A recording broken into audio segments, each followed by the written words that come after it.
How's it going, everybody? I'm Mr. Bo, and patch 2.0 is now live, and with it we have a ton of patch notes to go over, so much in fact that I'm not going to be able to cover them all in this video. And if you guys want to go check out things that I don't go over in this video, then I'll leave a link in the description below for you guys so you can go check out all the patch notes in all their glory. But I'm going to be covering a few things in this video here for you guys right now. So it is important to note that the Taken King comes out next week, so some of these changes won't go in place until the 15th, but we do have a lot of things right now to look forward to. Firstly, let's start off with your character. The character level cap has been raised to 34 for all players. Your character level will be grandfathered into your highest possible light level from all your gear in your inventory and the vault. The character level cap will be increased to 40 on the 15th, and you will require the Taken King in order to get that level cap. Character level and light are now separate stats. Light is now calculated by the average of the attack and defense score of all your gear. Weapons, ghosts, class items and artifacts now all contribute to your light. The Grimoire score has now been moved from the character nameplate and now displays in the character screen. Attack power values on weapons and gear have been renormalized in preparation for the Taken King. Year 1 attack and defense values caps have been renormalized for year 2. Previously it was 365 attack, it is now 170 attack. All defense values are now on the same scale as attack, and weapon damage numbers and combatants have been scaled against renormalized attack and defense values. Outgoing and incoming damage has been changed to reflect the new light system. Ability damage is directly computed from your light score. Player health is directly computed from your life score as well, and weapon damage is heavily weighted by both your light score and the attack value of the weapon. Now there are a ton of changes to the classes. I'm going to go through the general things here, but if you guys want to go check out what's changing for the Defender, the Gunslinger,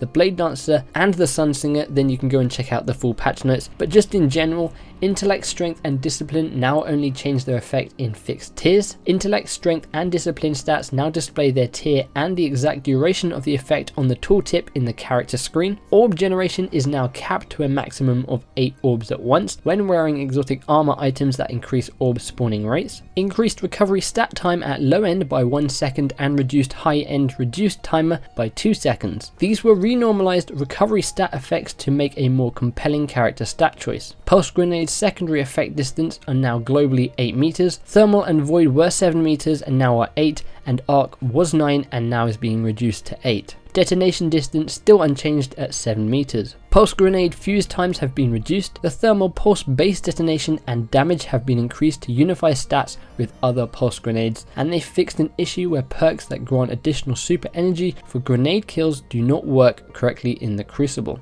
Again, if you guys want to go check out the changes to the Titan, Hunter and the Warlock, you can do so by clicking the link in the description below. Now we also have a load of changes to weapons. Auto rifles, pulse rifles, scout rifles, hand cannons, all of them are all getting changes, and I don't really want to go through every single change for you guys, so we're just going to talk about a few exotics. But again, if you guys want to go check that out, feel free to do so by clicking the link in the description below. Now let's move on to some weapon perks. Now there's a really long list of weapon perks. Every single perk is looking like it's got a changed, and again so many changes that you can go and check it out for yourself, but in general here are the changes that are happening. Reduced damage bonuses and penalties granted from weapon barrel upgrades. Over penetration perk now only works on bipeds, no longer works on environment materials, and the Mulligan perk chance has increased to 20%. Here is what Bungie says about the year 1 perks. We have revisited all of these year 1 stat perks and reduced the amount they buff your weapon stat to renormalize against year 2 weapon lethality and reinforce specialization, so players are making meaningful trade-offs on weapons. To compensate for the weaker stat perks from launch weapons, we added some new stat perks introduced in the House of Walls that provided a significant increase to a stat in exchange for a reduction in another stat. This allows players to be able to spike in a stat that reinforces their specialized playstyle, but at a cost. Again, if you guys want to go check out all the different changes to all the different perks, feel free to do so. Now we have some changes to exotic and legendary weapons, and I'm sure the weapons you are all concerned about firstly is Gjallarhorn. They are reducing the damage of Wolfpack rounds by roughly 1/3, so that is definitely a big old nerf for the Gjallarhorn. The Black Hammer, the White Nail perk now fills the magazine from your ammo reserves, which I know a lot of people were a little bit upset by. The Icebreaker, ammo recharge time increased to 7 seconds between rounds. It was originally 5 seconds. For the Hawkmoon, the Luck in the Chamber and the Holding Aces perk now have a stack limit of 2. Only 2 of the bonus damage perks will ever stack, which should eliminate the Hawkmoon one-hit PvP kill to an undamaged opponent. Holding Ace's perk now increases the magazine by 2 rounds. The Last Word, the range has been reduced by 10, the base stability has been reduced by 10, accuracy while in hipfire is increased, precision damage aim assist while in hipfire is increased, and they have fixed an issue where damage bonuses while in hipfire was not applying correctly. We then have the Thorn, base damage of the Thorn damage over time reduced by 1/3 for both PvE and PvP. Thorn damage over time now stacks up to 5 over multiple shots. This is a net buff, but it is now spread over multiple shots to eliminate the PvP 2-shot walkaway. Thorn damage over time damage now correctly reports as poison. If you guys want to go check out the full list of exotic changes again, you can click the link in the description. Let's talk a little bit about exotic armor briefly. The general change here is that many pieces of exotic armor will now recolor with a shader that is applied to it. So some of the armor would never change depending on what shader you had on it, and it would kind of make it look a bit horrible compared to the rest of your armor. That is going to change. You are now going to be able to put shaders on some of those exotic pieces. Let's talk about activities. So in the world, the Year 1 activities have been converted into a quest system. Year 1 questlines do not require ownership of the Taken King, and you can replay the story for more experience and reputation by looking at the quest collections in the tower. The Ghost is now voiced by Nolan North. The Fallen Wolf Hunt patrols will retreat in anticipation of the arrival of Oryx in our solar system, and they fixed an issue where Medic and Blast Shield PvP medals displayed while in PvE activities. We have some changes to strikes. Players are now required to participate in the boss fight to be eligible for end of activity loot, so no more AFKs. Bonus loot and reputation can now be earned via Vanguard streak bonuses for players who continue to recycle back into the strike playlist without exiting to orbit. Burn, Arc Void and Solar Skulls now only increase player damage by 2 times, down from 3 times. Combatant damage to the player is unchanged at 3 times. They have fixed an issue where the incident for completing a strike, i.e. earning the strike's introduction Grimoire card, was not triggering in the strike playlists. We then have some changes to the Prison of Elders. They have fixed an issue where the Servitor Bond's weakened buff did not clear when Skolas is pushed into phase 2. They have fixed an issue where the web mine effects extended beyond the effect area. They have fixed an issue where the rewards for Skolas' revenge does not grant Hilden Seeker to players who already have the Ceres Galliot. The Glimmer consumable drop rates reduced drastically from the arena's chest, and they have removed the Elder Cypher exotic bounty. These exotics now have a chance to drop from the large chest in the Queen's Arena. Players like myself who are on any step of the Elder Cypher should receive a token to redeem at Varix for their choice of House of Wolves exotic weapon. And finally, the King's Full Raid will unlock on the 18th of September at 10 AM Pacific time. Make sure you stay tuned to the channel because I will have a live stream as soon as the raid goes live. Next, we're going to be going over some things which I briefly talked about a couple of days ago, starting with quests. Quest screen has been added to the menu. The quest screen allows you to view all activity quests. Quests may be abandoned, but they are recoverable at the abandoned quest archives at the tower. Each quest has a detailed screen that describes the current and previous quest steps. Up to 4 quests can now be viewed in the director and while in the nav mode. Year 1 activities have been converted into the quest system, new quest lines have been added for each Year 1 subclass, and the reputation panel has been moved from the inventory screen to the quest screen. Moving on to bounties, your bounty slot size has been increased to 16. Incomplete Year 1 bounties are now auto-abandoned, and incomplete Year 1 exotic bounties are auto-completed at the respective vendor. Bounties are now turned in for completion reward via the quest screen. Bounties can now be tracked via the new Progress UI in nav mode, and Eris's Year 1 bounties will be retired. Reputation with Crota's Bane can continue to be earned via the Taken King quests on the 15th. Moving on to the tower, which is where we have a load of changes. All vendor reputation from Year 1 carries over. Collections have been added to the tower. We have shaders and emblems near Eva Levante, ships and sparrows near Amanda Holiday. Exotic armor and weapon blueprints can be now found by the class mentors. The vault space has been increased to store up to 72 weapons, 72 armors and 36 general. The bounty vendor Xander99 has a new stock of daily bounties. Map droids have been removed from the North Tower Plaza and the hangar, and loot announcements now appear in the tower but have a maximum range of 10 meters. The gunsmith will now have reputation which can be earned using his field test weapons, and that will start tomorrow on the 9th. The speaker will now have new ghosts that are available to buy, and Year 1 emblems have been moved to Eva Levante. Moving on to factions, faction emblems are no longer purchasable but will come from faction packages instead. Former Vanguard emblems are now unlocked at level 10 and 20 of their respective class quest chains.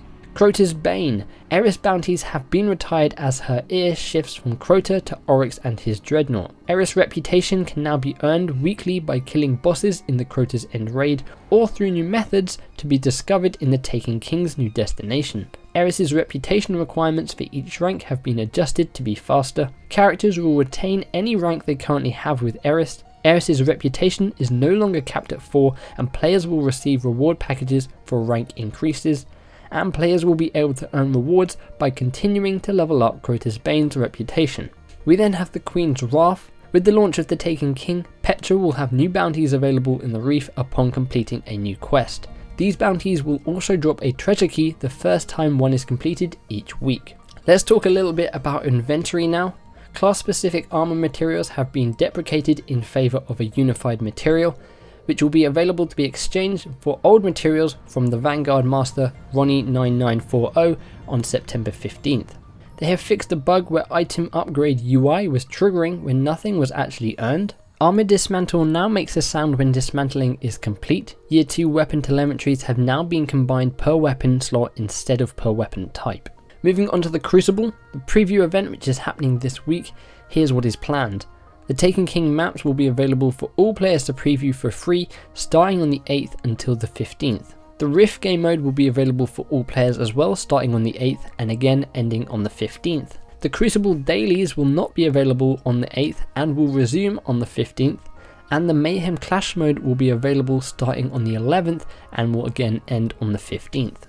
In the general section for the Crucible, the House of Wolves maps, the Widow's Court, Black Shield and Thieves' Den are now available to all Destiny players. The Year 1 platform exclusive maps, the Timekeeper, Exodus Blue, are now available to all Destiny players. They have also added a new mercy rule that will end blowout games early. I've actually done a video already going over this. If you guys want to go check that out, I will leave a link in the description below.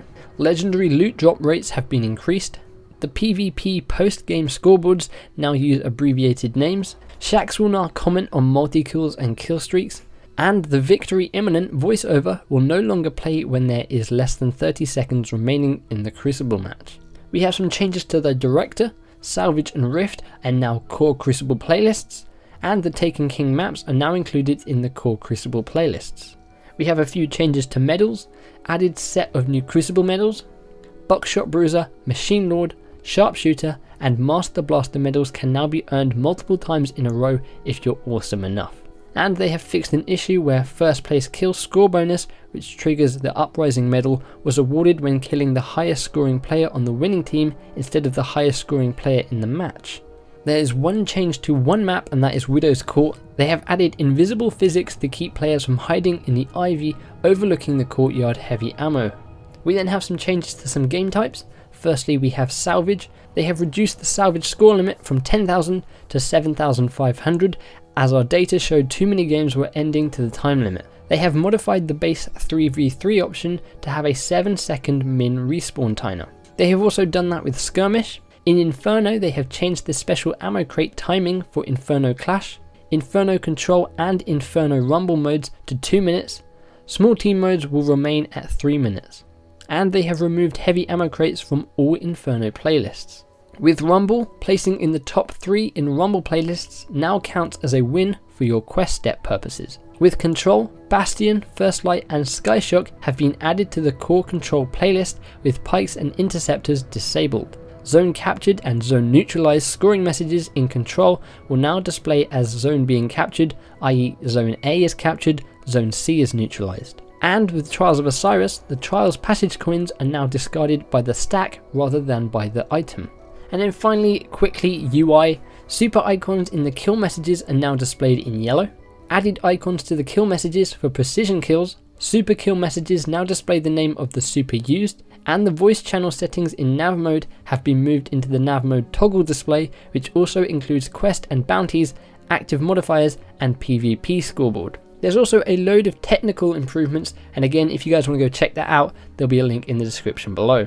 So those are all the patches for the patch 2.0, which is now live. We will also get a load of brand new patch notes when the Taken King goes live, so expect a video going through all the changes when that does go live. But let me know what you guys think of all these changes. Are you happy with some of them? Are you not so happy with some of them? What are your feelings on these? Again, if you guys want to go check out all the different patch notes, feel free to do so. If you guys missed my previous video in which I actually went through a preview of this, which you probably don't need to watch now, then you can click the image on screen or the link in the description below. Feel free to give the like button a big old hug and subscribe for tons more Destiny content and coverage. I hope you guys have an awesome day, thanks for watching, and I'll see you guys in the next one. Bye bye.